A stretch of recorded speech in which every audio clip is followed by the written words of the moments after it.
This was about as bizarre and as easy as it gets.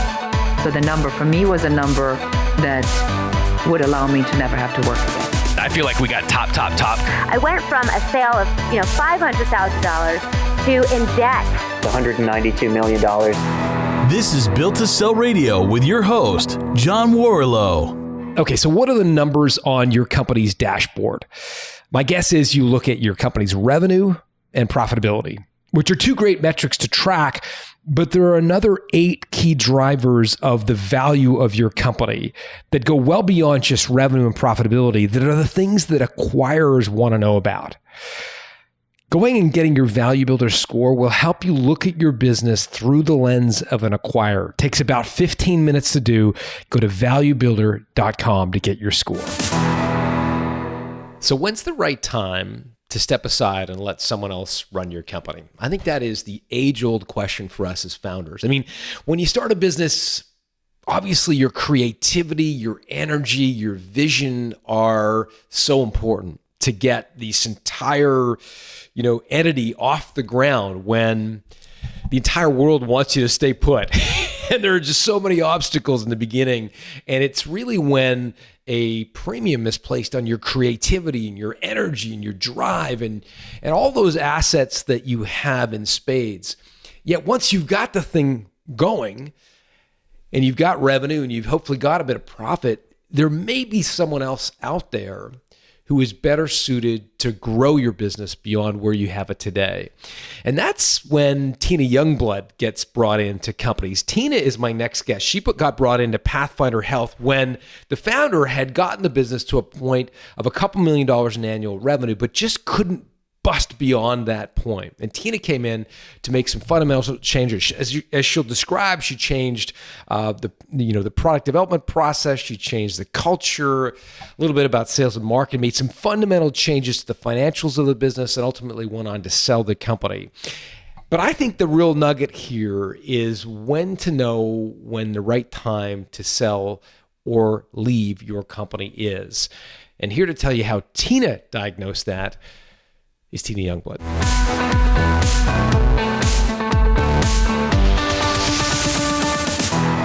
Tina Youngblood, welcome to Built to Sell Radio. Thank you. Great to be here. Tell me a little bit about this company, Pathfinder. What do you guys do? So we are a software development company, and what we build is clinical and practice management software for therapists who treat people on the autism spectrum. So if you think about the rates of autism in the United States, especially, have skyrocketed in the last 10 years or so. And it's a very pen and paper intensive industry. It's applied behavioral analysis therapy is the therapy that's been scientifically proven to work to help people on the spectrum. So what we did is create an automated platform so that those therapists could collect data electronically, submit claims electronically, so they get paid faster, and they can improve the lives of the people that they serve. And so I don't know a lot about autism, but if you are treating someone with autism, there's presumably an assessment stage where you're trying to understand where on the spectrum they are. Mm-hmm. Did you guys offer those sort of assessment tools?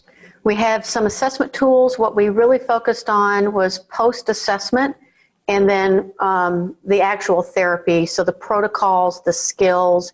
So there are different protocols that therapists use to help people acquire skills. So we automated the collection of data in that realm. So yeah, it was the assessment tool itself is pretty intensive. A lot of times our clients would load that into the system, and then they would use our system to create goal plans and things for the people on the autism spectrum to improve their skill sets. It might help people who haven't experienced autism firsthand.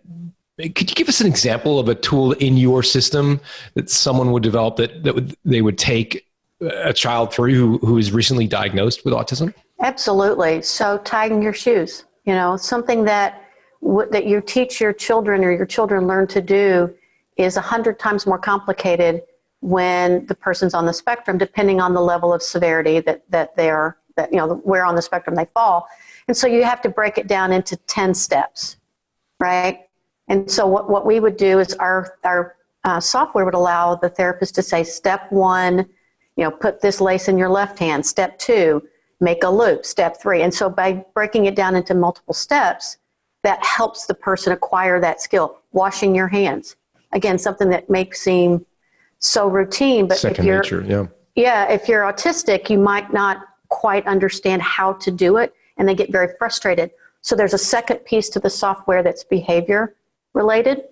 So a lot of times people on the spectrum hurt themselves, or they run because they get very frustrated that they can't wash their hands or tie their shoes. And so we created intervals so that they could start and stop a timer of a child who's running and how long it lasts.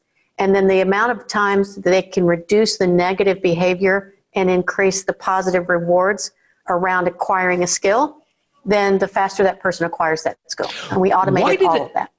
So it was the doctor was able to, or the clinician was able to automate things. Why not just use a Google Doc? Like if you were a doctor and you specialize in autism, why not just create your own Google Doc? Because it sounds like everything was customized anyways.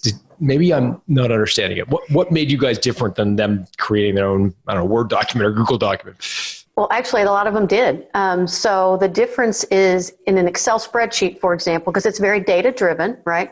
So think about an Excel spreadsheet where you have to record the number of times a certain behavior occurred, or how long it took for a skill to be acquired. And there were different parts to the treatment that's very complex in terms of describing it, but you have to be able to perform the task in 3 different environments, meaning one at school, one at home, one in the clinic, with 3 different people, because that means that it's really embedded and it's not just something that's happening in one environment. All of that needs to get graphed and reported on so that you can show progress. This is important for 2 reasons. One, to help the person acquire the skills faster. And in an Excel spreadsheet, you have to record it all, write your formulas yourself, right? Create the graphs. And then the insurance companies, in 2004, by the way, just one quick statistic, in 2004, 0 states, no states in the United States required insurance companies to pay for this type of therapy. But in the year 2020, 48 do. So, wow. But insurance companies, Blue Cross and Blue Shield or United Healthcare or whatever they may be, Aetna, in order for the insurance company to continue to pay for the therapy, the therapist has to show progress. And so a lot of what our software did was graphing and reporting, which again, you can do in an Excel spreadsheet. It just takes a lot longer to do. And so you can attach graphs that show progress to the insurance company that shows them that the therapy is working. Got it. And what was your business model? How did you charge for the software? It was software as a service. So SaaS is a term that software people will understand. We had a subscription to it. So it was a monthly. A lot of times it was an annual subscription, but companies could pay for an annual. Sometimes we did 2 years, but sometimes it was month to month. And so it was a subscription to get access to our software. And then our customer success team had some clinicians as part of that. And so they got kind of they got software, but they also got support from clinicians who understood ABA therapy, applied behavior analysis therapy. And so that was, we did that. And we also did some consulting work as well. So if you had a startup practice that needed help getting credentialed with the insurance company, or how do I set up a business, right, an ABA business, sure. We also sold some consulting services as well. And so what would the size be of a typical customer? Like, are we talking massive clinics or kind of small, mid-sized clinics? All across the board. I think our niche was the under 50 employees. So under 50 employees was pretty much our sweet spot. And it's very intensive therapy. So in a lot of cases, the technician or the therapist was one-on-one with the child.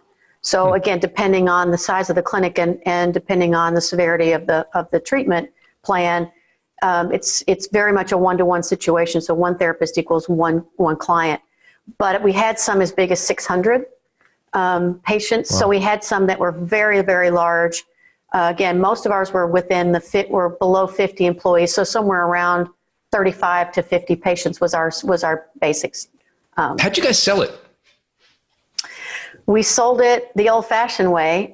We sold it by attending conferences, because this is, again, an industry that's growing. So we sold it by attending conferences and doing demos. We sold it with a call center here in Kansas City. that just called on clinics. And a lot of it was also word of mouth. So this is an industry that's growing. It's also a very tight-knit community. So Facebook, believe it or not, was often a good referral source for us because they create groups and they say, who do you use? Yeah. Right. So it was a combination of all those things. And my understanding is you didn't actually start the company, but you joined it. Maybe talk a little bit about where it was when you joined it and why you were brought on. Absolutely. So the founder of the organization, and you know this because you interview entrepreneurs all the time, often the person that has the entrepreneurial idea and starts a company doesn't have the same skill set that's required to grow the company. It's two very different sets of DNA. And so what happened in our situation was we were a 6-year-old startup, and that's just you can't be a startup after 6 years. So the investors, the board asked the CEO to step aside, the founder to step aside and bring in someone who had leadership experience and operational experience in turning companies around and growing them. And it just happened to be, I've never run a software company before, by the way. I'm an accountant by trade, accounting professor actually, who spent 15 years in financial services. So I've run insurance companies and claims companies, and I've been in that space, but I'd never run a software company before. And it was interesting, when I interviewed for the position, the chairman of the board asked me this question or made the statement. He said, "You've never run a software company before." And I said, "You're right." And the first time I ran an insurance company was the first time I did that too. Because here's what smart leaders know, right? They know what they don't know. So they know what questions to ask. They surround themselves with smart, talented people who have complementary skill sets. They understand the financials. I think that's a really important piece of it, and then they challenge the status quo. Only phrase that gets you kicked out of my office is we've always done it that way, and so I was brought in really to take a look from an objective perspective and just say, okay, what's broken? What needs to be fixed? How do we fix it? What does this need to look like? And what do we want to be when we grow up, and how do we get there? And that's kind of the promise of it. Yeah.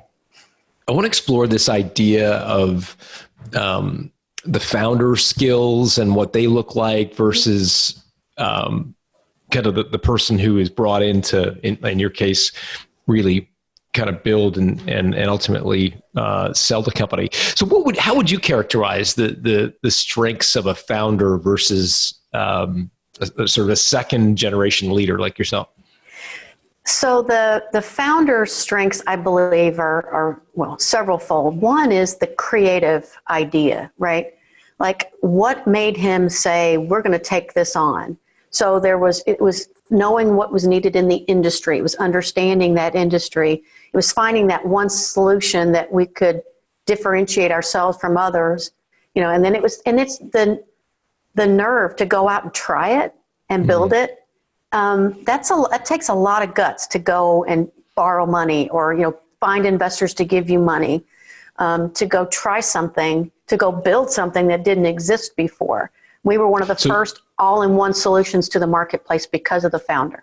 So creativity, boldness, courage, determination, all those attributes, those sound like great attributes for any leader. Why did they have a shelf life, or why did they kind of run out of steam?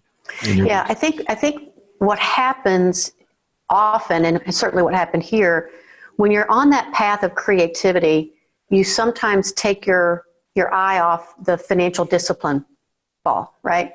So one of the first things I did when I came in was I looked at the financials and I said, why are we spending this money over here? Why are we doing this way?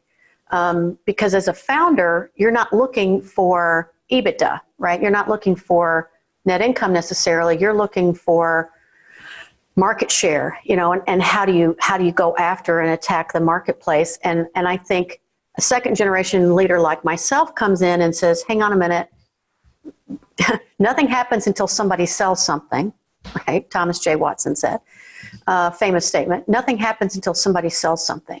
And then the second piece that I think is second generation, that it's natural for me because I've come into situations like this before. My very first question is, okay, let me see the financials. I want to see the income statement. I want to see the revenue line. I want to see the expense line. I want to understand everything about that. And I think that's just something that's not second nature to an entrepreneur, but certainly to somebody like me that's got experience in running companies in multiple industries. What did you see when you saw the P&L? Opportunities for improvement. Can you parse that for us? How's that for politically correct? No. So one of the first, I did 2 or 3 things simultaneously, but one of the things I walked into was a platform that was a mess. And part of the reason it was a mess was because we were getting to market too quickly, right? So it was like, got to get this feature, got to get this done, got to get this done. So stabilizing the platform, and we ended up losing data and having some serious issues with our actual software. That's a problem when you have an industry like ABA therapy that requires data going back years, to show improvement and to get claims paid. And the second thing I saw, so I was stabilizing the platform, number one, but number two, it was not making money. It was not profitable. That's one of the reasons I was brought in. And so I looked at the financials. I took almost $750 million of run rate cost out of the organization in 4 months. And we were a small company. $750 of a what? Million. I thought you said billion. No. We weren't that big. We were very. Okay. How big were you? Kind of like how much revenue were you generating when you? It was only about $2 million in run rate in top line revenue, and so to take $700,000 of costs out, wow, had a huge impact. But again, those are things that I could see when I walked in, and maybe they were necessary at the startup phase. Maybe they were the right thing at that time, but certainly not to stabilize the bottom line and then to grow the business. And so I took a ton of cost out, and that ended up being a really important aspect for, again, the board. I knew what the investors were looking for. So it was kind of a mess when I got here, and we were, the CFO and I spent a lot of time together. We were very disciplined about making sure we were spending our investors' money as if it was our own. What was the capital structure like? Who were the investors, and how was that structured? We were a very complex capital structure for a very small business, I have to say. We had Series A preferred investors, so we had some venture capital firms in this software and behavior health space that were our 2 biggest investors. We had a host of others that were angel investors. So, again, when the startup phase, you have some angel investors that come in and get you started. But then we did a Series A round. So we had some preferred shareholders who were really on the board and who were really driving the business at the time I was brought in. Got it. And what was your I'm trying to formulate the question. What was your sense or feeling of the dynamic between the founder and the investors at the time you were interviewing? It was a good relationship, and I think the founder realized he needed me. He needed someone to come in and help. I'm sure it was tough at the beginning. I'm certain it was when they started having the conversation about replacing him. But by the time we got to the interviewing process and with me and the board, he knew that it was time, and he knew that he couldn't be the person to take the company to the next level. Again, he's very much a startup guy. He's creative. He's got an entrepreneurial spirit. He's good at finding it, building it, and then he wants to move on to the next fun thing. That was it. If you and I were, at a restaurant and we were having lunch, and I was a founder and you were sort of providing advice to me, and I asked you, how do I know when it's time? How do I know when, the business has gone beyond my skill set? What sorts of advice would you give me in order to figure out whether I'm the best one to run my company or I should bring in a hired gun? Great question, and a tough one. I think it's probably going to be dependent on the person. So I won't generalize, but I'll say this. If you're still a startup, 6 to 8 years in, that's a clear signal. If you're not clearly profitable or clearly have a leading market share, if you're not at a point where you're generating the return that your investors expect, it's time for you to think about somebody else coming in. So I think that was probably the biggest thing for our founder, was knowing that we had it was like treading water almost. When you get to a point in your business where you feel like you're just treading water, you're not growing, you're not gaining market share, you're not beating your competitors, I think it's time to really sit back and go, am I the right person to lead this organization into the future? And I think that was the aha moment for him. And how did they recruit you? Because you've run much larger companies. I'm curious to know what they said or did to say, come in and run this relatively small business. It's funny. That was the other question that the chairman of the board asked me in the interview was, I've run $4 billion businesses. Right. Why? Why would this is a small m, lowercase m. Why would I want to do it? And I answered it two different ways. Well, there was a two-part answer to that. And one, very quite frankly, is it's never been about the size of the income statement. It's always been about the work for me. I don't care if it's 4 billion or 4 million. The work is what drew me to it. It needed a financial turnaround. It needed a cultural turnaround. Culture is everything, by the way. It's everything. It's not a thing, it's everything. It needed a cultural turnaround. It needed a boost of leadership and energy. And that's always been what drew me to every business I've ever run, has been what needs. I like to fix things, so if it's broken and it needs fixed, I love to come in and figure that stuff out, solve the puzzle. And the second one was a very personal reason. I had a special needs brother who was born when I was 7. He had cataracts on both of his eyes and had a lot of physical ailments. But as I've been reflecting back and learning about this business, I'm pretty sure he was on the spectrum as well. He passed away when he was 20, but he was never supposed to live to 12. So he was a blessing every day. But I promised myself, I took a year off in 2017. I wasn't having fun anymore at my last role. And I literally just said, I'm done for a while. And I promised myself I wouldn't go back to work unless I could live a mission-driven life, and really have a purpose. And he's been a big part of that. And so this was my opportunity to take my experience and what I know and apply it to something that I'm certain that when Micah was alive, had we known about ABA therapy at the time, I'm pretty sure he was on the spectrum and would have benefited from it. So it was just that perfect opportunity to give, and to give back in another way than just simply, being the CEO. Well, that's helpful. And thank you for sharing that personal experience. What did you find when you got into the business, when you first sort of arrived? What were the first moves that you made?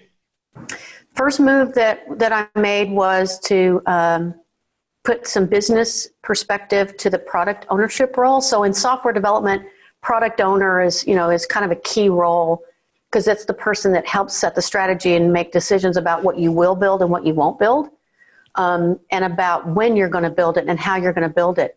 And one of the first things I walked into and found out was that we were putting out new releases every 2 weeks. And this is software. This is complex. You can't. And so that was going out and it wasn't quality tested. There were too many bugs. It's software, so there are always going to be bugs. But the first thing I did was I said, we're going to quarterly releases, full stop. I don't have to be a software developer to know that it takes more than 2 weeks to build a feature. So the first thing we did was slow down on releases, and we went to quarterly, and I put a product owner in place with a business liaison. So I took some people from the business that understood claims and that understood ABA therapy, and I put them together with the software engineers and said, you now own this product. That was a really important piece of the stabilizing of the platform. It made the product better as a result. What did the investors want you to do? Because a lot of venture capitalists would be, swinging for the fences, right? They would invest with the view that it's got to be a sort of unicorn or it's not worth our time. What did they want you to do? One of the greatest joys in this role for me, they didn't tell me what to do. And I love them for that. I got very lucky with this group, because what they said was, clean sheet of paper, there are no sacred cows, and there's no big directive here. They trusted me to come in and figure it out. One of the things I promised them was, in 30 days, you'll have a talent assessment. In 60 days, you'll have a sense of where the product sits. In 90 days, I'll lay out my strategic plan for you. And I held, myself accountable to those things. They just wanted me to come in, figure it out, like I said, and fix it, and ultimately sell it, because it was for them the goal. So they did want you to sell. They were clear about that. Yeah, it became pretty clear when I was brought on that had I come on earlier, it might have been a different scenario. But because when I was brought in to turn it around, it was really at the point that they were ready to exit. They'd already been in it for 4 years, and for venture capitalists, that's a lifetime. 4 years is a long time. Mm-hmm. It certainly is. And so, so you made a change to the product release schedule. Mm-hmm. How would you characterize the culture when you arrived? The culture was, I would call it timid. I think there was some uncertainty about, so the founder, we were actually a result of two companies coming together. So the founder of Pathfinder wrote the clinical product. They merged with a claims management product to create Pathfinder Health Innovations. And so the two founders were not always aligned in the strategic thinking. And so when I walked in, the culture was, we're not exactly sure. They were looking at their shoes a little bit when I walked in. There was not a lot of teamwork. I would say it was kind of a command and control environment, and that's just not my style. But it was very much a culture of, they went through a lot of chief technology officers, I'll just put it that way. So I would say the culture needed a big boost of energy. It needed some reality check, and that's not always easy to do. But in my case, I was lucky enough that they bought in pretty quickly after I became the CEO. They all bought in. Did the founders remain as shareholders and investors during your tenure? They did. Okay. I've got a ton of questions about how many employees at this time, roughly? About less than 50, about 30, 35. Okay. And so what did you do to change the culture? I love that question, and it's an impossible question to answer. In some ways, you kind of have to live through it. One of the things I did is lead by example. I believe in honest, transparent communication. I won't lie to you. I won't hold anything. I can't always tell everybody everything, right? Because I do have shareholders, but I was pretty honest and I was pretty transparent in my communications. And I'm a genuine person. I think they saw that in me, that, again, I know what I don't know. So there's no ego in it. And I would ask questions, and I was learning with them at the same time that I was helping steer. But when I ask a question, I really meant it as a question, right? It wasn't like I didn't come in with all the answers. But I know a couple things. I know financial models don't turn companies around, people do. And so I invested a lot in my people. I met every single person, and we had two offices, one in Phoenix and one here, in my first 30 days. And I said, pretend we're in a Clint Eastwood movie called The Good, the Bad, and the Ugly, right? Start with the good. Tell me the good. Tell me what's not so good. And then if there's something that you need to tell me that's ugly, tell me. Let's just talk about it.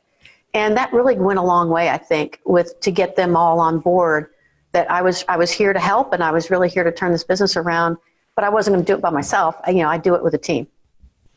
Got it. That's helpful for sure. What were the ground rules you put in place with the founder or founders to ensure they didn't undermine your authority? Wow, that's a good one. I think I respected the founder from the outset, and there was a mutual respect that I'm the new person in charge. But I respected where the business came from. I respected his part in it. And when I made a decision that was against something, I never really got any pushback. I really didn't. He didn't undermine me at all. And in fact, there was a time when he needed to exit, and we worked through that. And again, the messaging and the respect that I had for him made it an easy move. When you say he needed to exit, what do you mean? Exit as a shareholder or exit as day-to-day manager? As an employee. Yeah, as an employee. So there was a point when we needed to, again, I was working on what's best for the business and how to add the most value to it. And the business just couldn't support the role that he was playing. And so it was a corporate development role, which was really around R&D, research and development. And we just weren't at a point where we could really say we wanted to invest in research and development. That wasn't what I was brought on board to do. So it ultimately led to his going to go do something else. And it was good for everyone, including him. And I think the way we handled that was really important because, again, I respected him and where he was. He knew that I was the person that was going to, save the business ultimately. And so we agreed pretty early on that when that decision, if it needed to be made, he and I would talk about it first, and we did. Got it. So you changed some fundamental things in the company. You changed the product release cycle, the culture, you stabilized the platform, sales and marketing. What were the impact of those changes on the financials of the company? Pretty significant. I mean, again, we went to 7 months into my tenure. The board came to me and said, you know what, you've done a great job of getting everything where we want it to be. Let's go find a buyer. And so we had a pretty significant impact on the financials, which made us an attractive target for the ultimate new owners of the business. Which, what was the biggest? So it sounds like the biggest impact was on the profitability of the company as opposed to the top line revenue. Yes, for sure. I think if I had it to do over again, there would have been a bigger impact on the top line. Why? And I know we want to talk about that, but I think it was really in the expense side of the house. We really got that, and we stabilized the platform. And we were the best in the market, even though we were small. Our platform was better than anyone else's in the market in terms of its own stability, some of the features that we created, and the product was attractive. So I think those two things were what really had the greatest impact. So let's turn to the sale now. So you make the decision that you've cleaned up the operations. The financials are much healthier. What did you do next? What did you do to get on your front foot to start proactively selling the company? I went through my network, to be quite honest. One of the questions I was also asked by the board in the interview process is if I had private equity connections, and I did. I had several. And I also, because of our space being behavioral health, which has a ton of private equity money being thrown at it right now, we had been approached by several firms before my tenure, and certainly as soon as I arrived, that were interested in the business. And I literally started reaching out to them and saying, okay, we're ready. And I had 3 or 4 really great conversations with legitimate potential buyers in the process to get started. But again, part of it was my network. And how were you thinking about valuation? Like, what were you using a valuation sort of rule of thumb for a company like yours? What was your sense of value? Yeah, so companies like ours typically trade on a multiple of revenue and annual recurring revenue. So ARR is kind of a big deal because it is software. It's not necessarily, net income. It's really top line. So it's a multiple of revenue. In our case, I felt like a big part of our valuation, however, was in our product roadmap and some of the work that we were doing on the product itself. And it had not come to fruition yet. So I spent a lot of time on messaging. And when I was talking with potential buyers, they had to give us credit or value for what was to come, not necessarily what had already happened. And that was a big part of the sell, and a big part of my role was within that messaging and making that point that it wasn't just about ARR. It had to be about the value that was going to come. How did you make that case? Because a lot of buyers would say, yeah, but I mean, there's a lot of operational risk involved in bringing that to life. I mean, that's going to be our job to bring that product roadmap to life. I mean, now that you've told us what your product roadmap is, we can just basically go, buy your competitor and build out those same features. How did you make the case that they should pay for that? One of the things that I learned pretty quickly was that no one had figured it out in this industry. that there was a lot of opportunity for something like our platform to be put into the marketplace with the right ownership and make a difference, in terms of competitive positioning.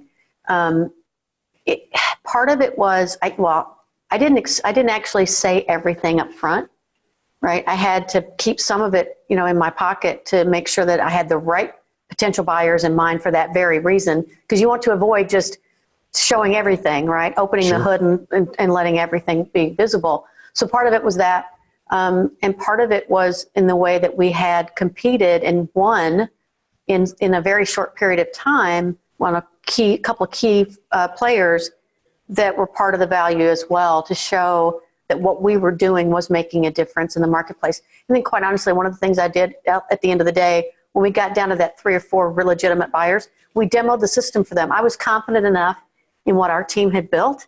I go, let me show you our platform. Let me show you our product and why it's better. And that was, and ultimately that kind of sold it. That solidified that message that we have something here that's pretty good and that can be taken to the next level with the right next ownership group. Got it. Okay. So you're thinking it's your company is worth a multiple of revenue, and that multiple may be actually a little higher because of this product roadmap and what you've got sort of in the hopper in the future. Again, I know we can't talk specifically about your sale, but have you got a sense of what you had heard in the marketplace of software companies, what they were trading at a multiple of annual recurring revenue? Like what was the range you'd sort of heard about in the public? Yeah. So it's anywhere from 6 to 8 times ARR was kind of the benchmark. Again, this is software, and so it's trading on sometimes silly multiples if you think about bottom line. But yeah, it was anywhere from 6 to 8 times ARR. In our case, again, we had not fixed the sales and marketing group completely, but we had a pipeline, so that was part of the sale as well. The valuation part of it was this are the opportunities we have in our sales pipeline.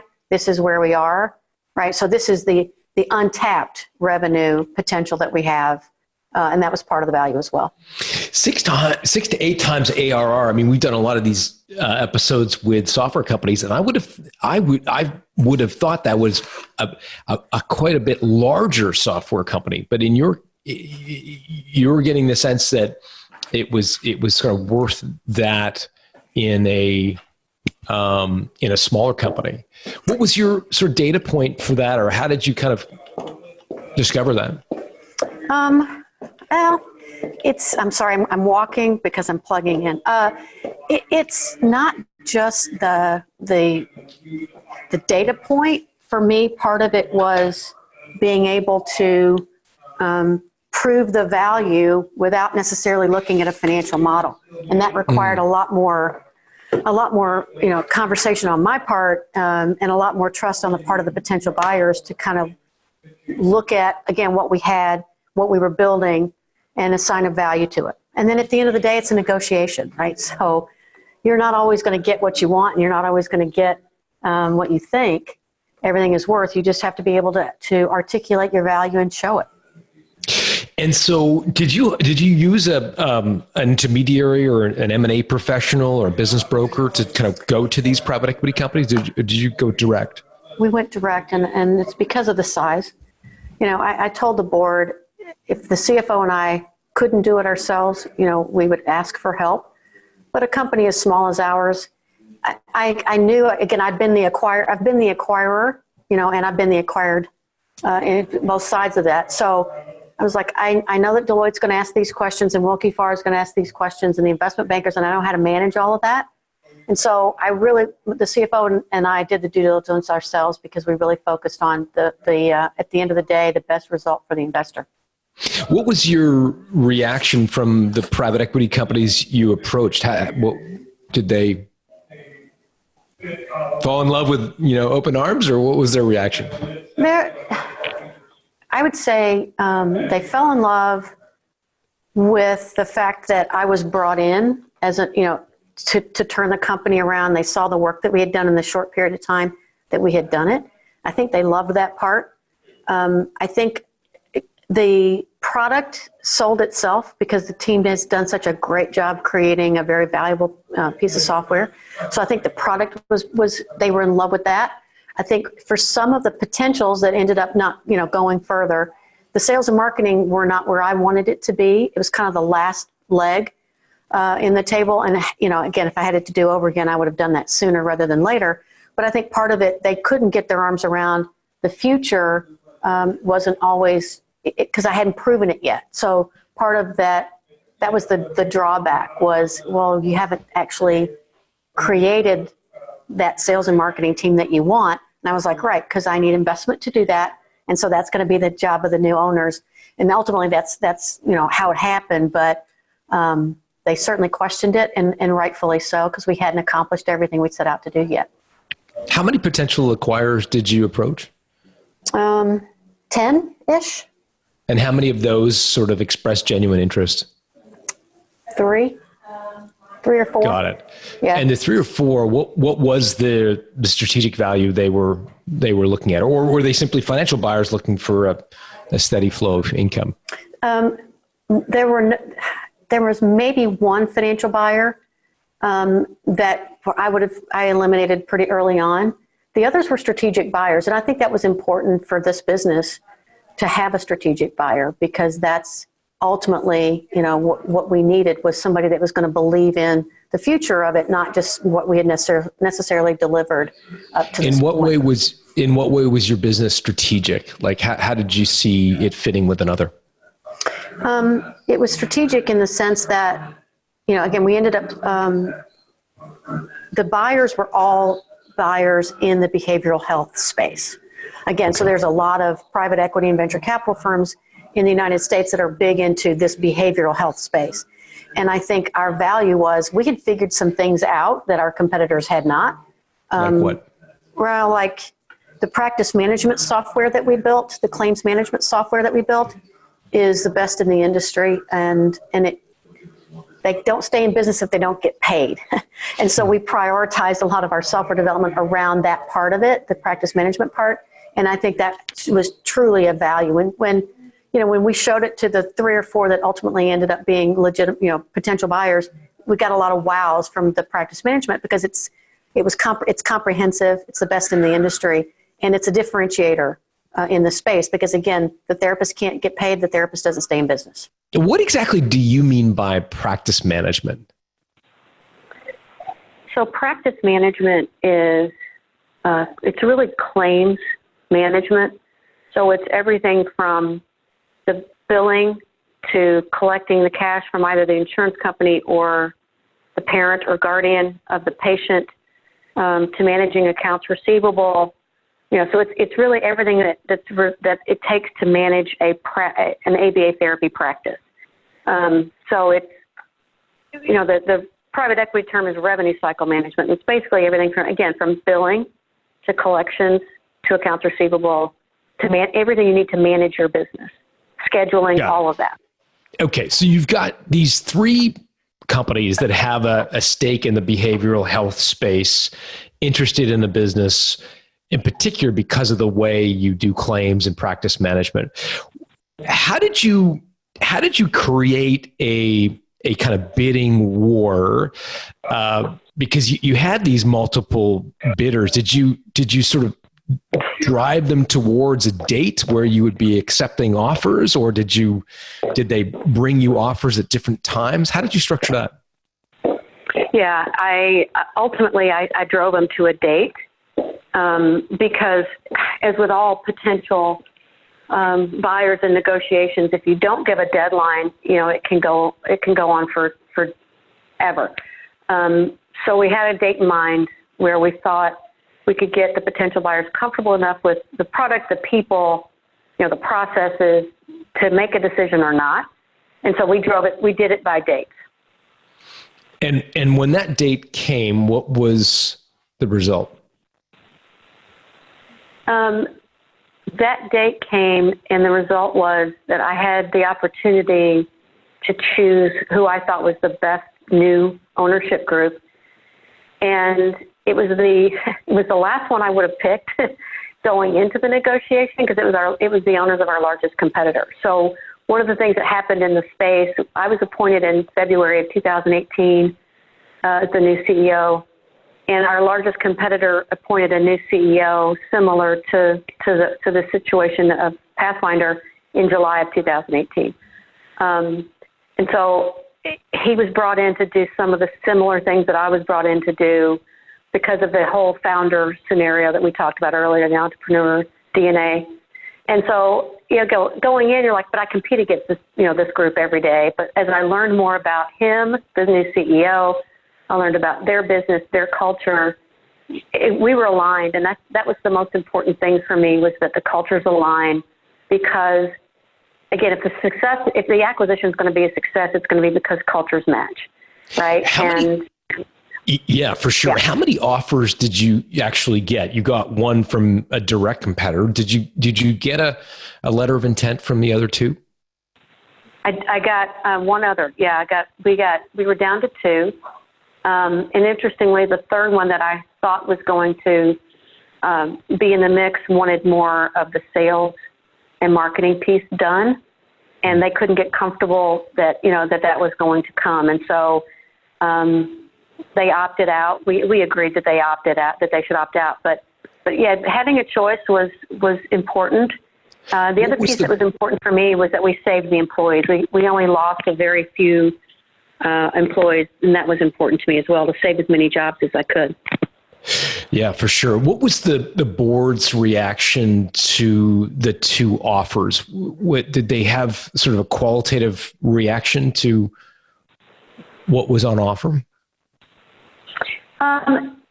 They were thrilled that we got the deal done, that we did it with a minimal amount of cost, it didn't hire an intermediary, and that we were saving jobs. Again, I was lucky that I walked into a business that had a supportive board of directors and a supportive investor group.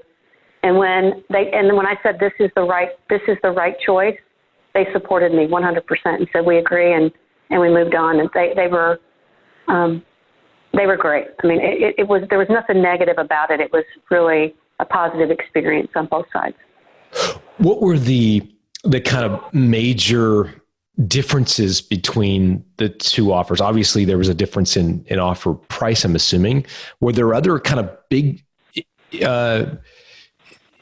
things to look out for? And if you can't say specifically, we could just talk about it in a more general sense of, if you were advising me, an entrepreneur, and I had two offers on the table for my business, cultural aspects aside for a moment, assuming there's a cultural fit, or I believe there to be a cultural fit between both buyers, what would you coach me to look for in the two offers that I'm comparing?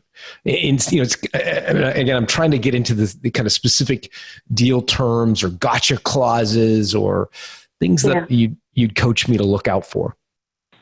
Yeah, so if I was coaching you on, and I have done this, by the way, so I've had some experience in doing it, is you look out for a couple things. One is certainty. So if one offer has a certain aspect to it, meaning it's a cash deal, or it's, on an anniversary date, it's X, and it's a certain amount, that's important. I think rolling over equity is not always a good move for an entrepreneur, or something. What do you mean that's by got rolling a lot over of equity? So if part of the deal had been structured like, okay, this shareholder will remain a shareholder in the new company, that just adds some risk and uncertainty to your future, and I think that's not as attractive. If you're an entrepreneur and you're selling your business, I think you should minimize the amount of uncertainty in what you're ultimately going to receive, because nobody gets everything up front, right? There's always going to be some, element of they either want you to stick around for some period of time, right, to ensure a smooth transition, or they want customer retention. There's going to be something about the deal that has some level of uncertainty or risk to it. I think you want to minimize that. Again, if I'm advising you, I'm going to tell you, if it's $100 now, certain, or it could be 200, but there are these 7 things that have to happen, you're better off to really think about, taking what you know for a fact, unless you're 100% certain that you're going to be able to deliver on all those 7 things that they want in order to get more money, a year down the road or 2 years down the road. So I think that's an important piece. What proportion of a deal would you kind of expect to get in terms of sort of in certain terms, i.e. cash or certainty around payments? Like, are we talking at least half the value, 75%? Like, what would you be, at what point would you kind of raise a red flag and think, yeah, it's a little bit high of a proportion to be at risk? Yeah, I think you want at least 50, you want more than 50% certainty, I think. Again, it depends on the business, it depends on what you're selling, and it depends on who your buyers are. But if there's 75% at risk, that's a red flag. You don't want to entertain that. There's too much uncertainty, and some of it might be out of your control. That's the other thing to think about. How much of the clauses are things that you can directly control yourself or your team, and how much is subject to market cycle, environment, somebody else making the decision, like a customer. Because customers can say, I don't like you and I'm leaving, and it has nothing to do with your product. It just, or the deal itself. So I think if it's more than, you want at least 50%, a little more than 50%, you want absolutely certain. Now, I know in your deal, we can't talk specifically about price. Could you talk at all about the relative difference between the two? Were they kind of aligned around value, or was it wildly kind of different? Do you know what I'm asking? Yeah, and yes, I do. And they weren't that different in the sense that, it's interesting, private equity firms behave similarly, especially those in the same industry, right, in the behavioral health space in our case, but they weren't wildly different. And I wouldn't expect them to be. Why? In most cases. Well, because it's a small world. And they're in the same industry, the same space. They were different, definitely different, but they weren't wildly different, because they structure these deals all the time. They invest in these companies all the time. If you're dealing with an experienced venture capitalist or private equity firm, they're going to have their 3 categories or whatever it is of deal terms, and they're going to be pretty consistent across the board. Again, it's a small world. They all know each other. Mm-hmm. Yeah. Interesting. And so what was it that tipped the balance in favor of the ultimate acquirer? Why did you choose them? You're probably not going to like this answer, but a lot of it was my gut. You take information in through your brain, and the data all comes in, but you ultimately make decisions with your heart and your gut. And I felt like I liked the CEO. I liked the new the private equity group I'd known before. They're trustworthy. I believed when they said they were, that they were going to keep, this many jobs and this level of certainty for my employees. All of those things tipped it in favor of I made the right decision for this business and for the people.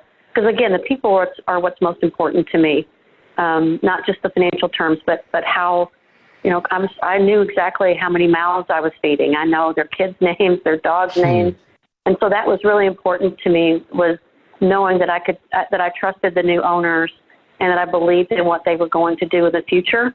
And that, by the way, so far they've held up their end of the bargain on absolutely everything they promised. So it was a heart decision made with some head input, but ultimately it was the right decision that my gut told me I was making the right move. And did the venture capitalists that invested in the business prior to it being acquired, did they have preferred rights? Did they have any preference, or were there pref shares? I'm assuming they were. That's generally how they invest. Yeah, that's right. That's correct. And so how did the founder who had since exited business, how did they feel about the deal when it was brought to the table? The founders were very supportive of all of it for the same reasons I just mentioned. It was the right decision for the business and the people, and they were both 100% supportive. So again, I feel really blessed that I had such a great group of people around me, but they knew it was the right decision as well. So they were fine. And again, the strategic value that the acquirers saw in your company was this kind of secret sauce around claims management that you'd sort of codified and built into the tool. That was where you were really kind of leading industry leaders. Is that right? It wasn't just that, but yes, that was a big piece of it. And the other piece was they saw the potential to focus our product, on the small to mid-sized market segments. So they saw two pieces to it. They saw the value in the practice management. They also saw that if we took our resources and really geared them toward the small business side of the market, that it would drive overall market share. So it was a perfect complement to their product, which really was geared toward the bigger business side of the market. Got it. That's helpful. And as you reflect personally on the deal now, what are some of your feelings about it, having had a little bit of water under the bridge? I feel as good about it today as I did when we signed the deal, when we inked it, when I accepted the offer. Again, the more I get to know the new management team, the more exposure I have with the new CEO and with the group, the happier I am because they are, I guess I meant more practically for you personally. Do you intend to stay on? Are you employed by the new owners? Is that sort of, or are you? You mean make it all about me? Yeah, sure. I guess, you came into a situation as sort of a professional CEO, not sort of a professional CEO. And I wonder, is there part of you that now is craving doing it all over again? Or do you feel like you want to stay within the fold of the existing company? Yeah, so I'm too young to retire. That's for certain. But we'll see. I think there's an opportunity. If there's an opportunity here, with the new owners, for me to continue to add value and contribute and have fun at the same time, I would certainly consider it. But I always keep my options open. I mean, if the next one comes along that needs what I can offer, I'm certainly going to entertain that as well. So right now I'm happy. I'm happy with it. I would absolutely consider staying on if they have a role for me and if they have a need for me to fill. Got it. Well, Tina, this is great. I know people are going to want to reach out, maybe offer you a job. So what's the best way for people to connect with you? Are you at Twitter? Are you at Instagram? Are you on LinkedIn? What's your preferred means of saying hi? I definitely am on LinkedIn. That's probably my preferred. And, okay, great. And thank you for saying that. I look forward to hearing from whomever and whatever next fun role I can contemplate. I'll look forward to it. Well, it sounds like you got your hands full with the current business and some great partners. So it's been a pleasure to chat with you. Thanks for joining us, Tina. My pleasure. Thank you.